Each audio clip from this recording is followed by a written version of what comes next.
तो दोस्तों, आज मैं लेकर आई हूँ विश्वास कुमार जी की कहानी। विश्वास जी अपनी धर्मपत्नी श्रीमती तपस्या के साथ एक बड़े से घर में खुशी खुशी रहते थे। कैसे एक दिन उनकी जिंदगी में एक भूचाल आया और बना बनाया घर कैसे तहस नहस हो गया, जानते हैं आज की कहानी में। तो शुरू करते हैं आज की कहानी। विश्वास जी ने अपनी जमा पूंजी से एक बहुत बड़ा घर खरीदा, जिसमें वो अपनी धर्मपत्नी और 2 बेटों के साथ रह सके। कुछ सालों तक तो ठीक चला, लेकिन बाद में बच्चे पढ़ लिख कर विदेश चले गए और वहीं अपना कारोबार बसा लिया।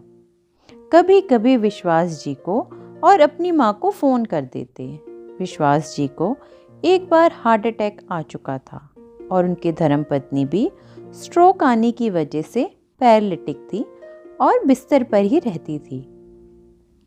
न कभी बच्चों ने उन्हें अपने साथ ले जाने को कहा, न विश्वास जी की हिम्मत हुई, क्योंकि बच्चे हमेशा अपना खर्च बताते रहते थे। विदेश में मेडिकल का खर्चा भी बहुत था, तो दोनों जैसे तैसे जिंदगी जी रहे थे। एक दिन विश्वास जी अपनी धर्मपत्नी के लिए दवाई हाथ में लेकर आ रहे थे कि उन्हें अटैक आ गया और वो ज़मीन पर गिर पड़े।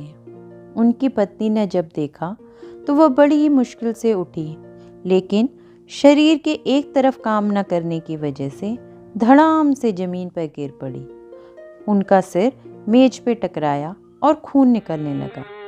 वो बड़ी मुश्किल से अपने पति के पास घसीटती हुई पहुंची, लेकिन तब तक विश्वास जी ने दम तोड़ दिया था। शाम को जब खाना बनाने के लिए कुक आई तो उसने देखा कि तपस्या और विश्वास दोनों ने उस दिन उस घर में दम तोड़ दिया था। तो दोस्तों, कभी सोचा है आपने कि जिस तरह बच्चे आजकल बाहर जाकर नौकरी करने लगे हैं और बूढ़े माँ बाप यहाँ रह जाते हैं, तो जब तक तो उनके हाथ पांव चलते हैं सब ठीक, बाद में ना वो वहाँ के रहन सहन में अपने को ढाल पाते हैं, ना अकेले रह पाते हैं, और ना ही कोई माँ बाप अपनी वजह से अपने बच्चे को बाहर जाने से रोकता है। तो इस समस्या का क्या हल हो सकता है?